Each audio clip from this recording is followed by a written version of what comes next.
This is going to be part 1 of a brand new series called Chatgpt Rebooks WWE. I got inspiration from this from Dusty Rhodes, who recently did a great video with a similar premise. However, I am giving longer prompts to Chatgpt to hopefully give us better, more detailed responses. So, for part 1, we're going to be looking at the career of Dusty Rhodes, and this is the prompt that I gave. Could you give an in-depth look into the career of Dusty Rhodes as he dominates the NWA in the 80s, 90s, and early 2000s, becoming a 15-time NWA World Champion, much better than the 3 times in real life, setting up Cody and Dustin to continue his legacy. Dusty's wrestling style is violent, unapologetic, and for a lack of a better word, brutal. It always bugs me that Dusty Rhodes, a legend, one of the biggest stars of the 80s, was only a 3-time NWA World Champion. So let's get straight into it. So, Dusty Rhodes, the brutal legacy of the American Dream, 15-time NWA World Champion from 1979 to 2003. Phase 1, The Bloody Rise, 1979 to 1984. Dusty reinvents Southern brawling into a spectacle of violence. He wins his first NWA World title from Harley Race in 1979 in a brawl that sees both men bleeding and a crowd on its feet. Dusty redefines what a world champion looks like, not chiseled, but rather battle-scarred, not flashy, but furious. With legendary feuds with Ric Flair, Terry Funk, where there is a Texas Bull Rope match and a barbed wire match, and Stan Hansen. And by 1984, Dusty is already a 5-time NWA World Champion, but the title switches are brutal and rarely clean, with blood-soaked last man standing type finishes, with the likes of chain matches, bull rope matches, and Texas death matches. This is just unbelievable so far. And a key match is Dusty Rhodes versus Terry Funk in a 60-minute bull rope bloodbath in 1982, ending in a draw with both men collapsing in pools of their own blood. I mean, what an unbelievable match. I would love to watch that. Phase 2, The King's Reign, 1985 to 1992. Jim Crockett Promotions becomes a violent Southern empire, unlike the flair-driven elite brand that occurred in real life. Dusty books himself less as a hero and more as a punishing force of nature. Dusty beats Flair clean in the main event of Starrcade 85 in a steel cage match, powerbombing Flair through the ring. The 4 Horsemen feud became legendary. Not only does Dusty destroy the Horsemen, he survives multiple ambushes and keeps returning angrier, bloodier, and more violent each time. War Games matches become Dusty's playground, and the reason the Horsemen start to fall apart. So it's kind of like Dusty is the anti-hero that finally takes down the 4 Horsemen.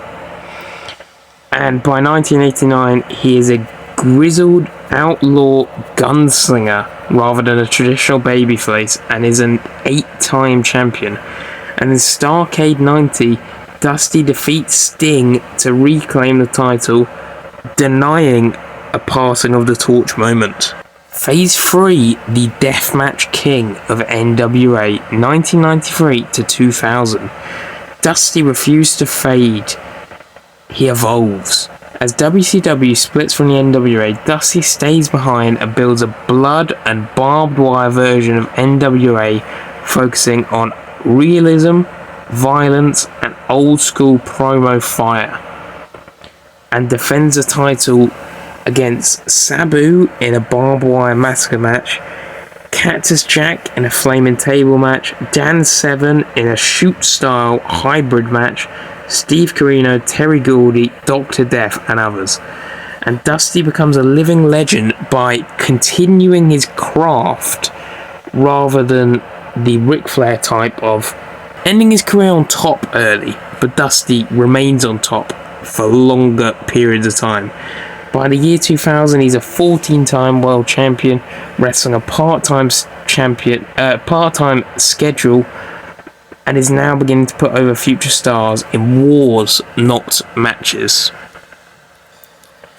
Phase 4, the final ride, 2001 to 2003. Dusty goes out on his own terms and passes the torch violently.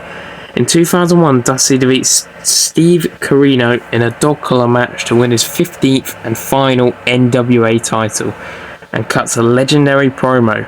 "I ain't your grandpa's champion, I bled for this. I bled for every damn town from Amarillo to Atlanta, and I'll bleed again if you try to take it."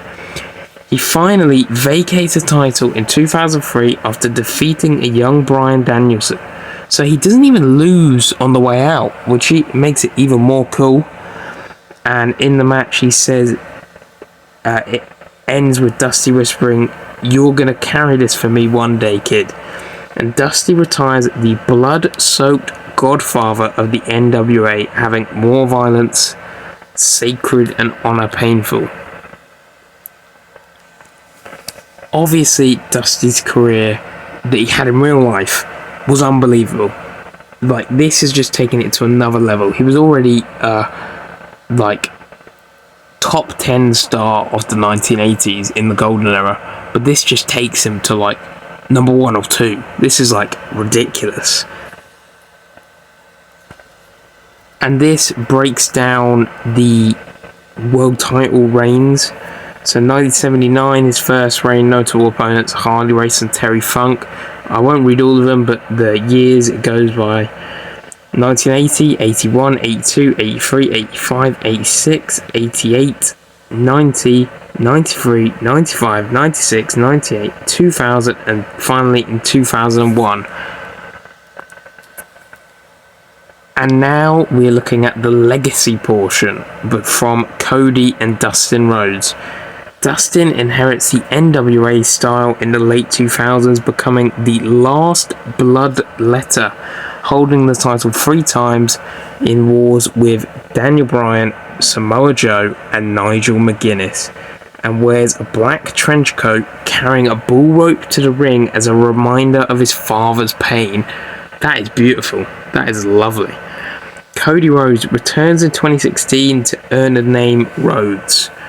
He defeats Nick Aldis at NWA 70, similar because he beat Nick Aldis in real life, then has his own barbed wire match with Dustin in 2019, surpassing his father's legacy, becoming a 6-time NWA World Champion, blending modern polish with Dusty's blunt brutality.